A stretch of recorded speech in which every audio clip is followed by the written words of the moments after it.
Opium bird के बारे में सुना है? अगर नहीं सुना तो तुम अकेले नहीं हो जिसने नहीं सुना। ये अजीबो गरीब सा दिखने वाला क्रीचर पहली बार टिकटॉक पर देखा गया था, जिसे देखकर टिकटॉक यूजर्स में हलचल मच गई थी। इसके बड़े बड़े सफेद परों से लेकर तेज नाखूनों वाले लंबे लंबे पंजे और चोंच तो ऐसी कि ईगल फैमिली का कोई भी मेंबर इससे जेलस हो जाए। तो आज की इस वीडियो में इस बर्ड के पीछे छुपी असल हकीकत के बारे में जानेंगे कि ये कहां से आया, ये एग्जिस्ट भी करता है या नहीं, फेक है या रियल, सब कुछ इसी वीडियो में मिलेगा। तो वीडियो को आखिर तक देखते रहो और अगर चैनल पर नए हो तो सब्सक्राइब बटन को बस एक बार दबा देना ताकि मुलाकात होती रहे। So now let's get started.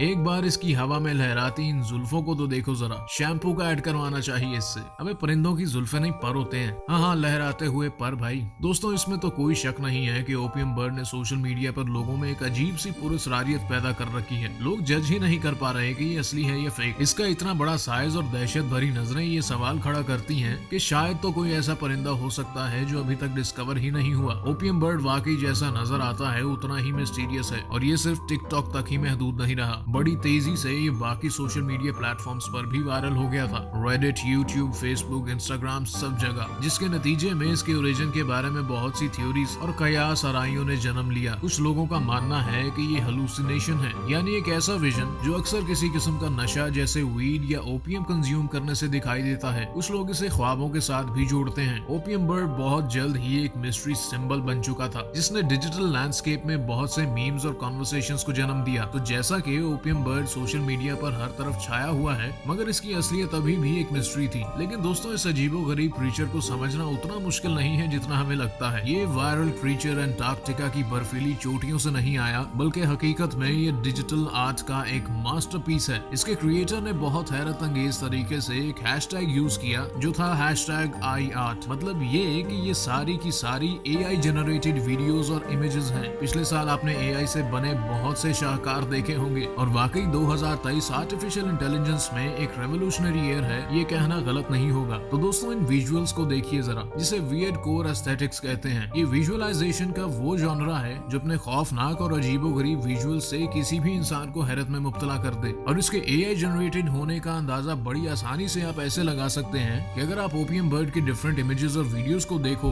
तो ये क्रीचर हर जगह मुख्तलिफ नजर आता है। किसी में हाथ लंबे तो किसी में इसकी चोंच बड़ी या छोटी, और इसके परों का टेक्सचर भी हर डिपिक्शन में मुख्तलिफ नजर आता है। तो सोशल मीडिया पर मीम्स, लोगों की थ्योरीज और इस कदर हैरान कर देने वाली स्पेकुलेशंस के बावजूद हमें ये याद रखना चाहिए कि ओपियम बर्ड सिर्फ और सिर्फ आर्टिफिशियल इंटेलिजेंस की दुनिया में ही एग्जिस्ट करता है। रियल वर्ल्ड में इसका कोई काम नहीं है। ये अंटार्कटिका के बर्फीले वीरानों में नहीं रहता और ना ही ये हमारे आसमानों में उड़ता है। ओपियम बर्ड डिजिटल वर्ल्ड में महज AI का एक प्रोडक्ट है, ना कि अंटार्कटिका का कोई क्रीचर। तो दोस्तों, आज के लिए यही ब्रेक लगाते हैं। ऐसी मजीद अमेजिंग वीडियोस के लिए चैनल को सब्सक्राइब कर लो और वीडियो पसंद आई हो तो लाइक कर देना, लगे हाथ शेयर भी कर देना। मुलाकात होती है अगली वीडियो में। Thanks for watching.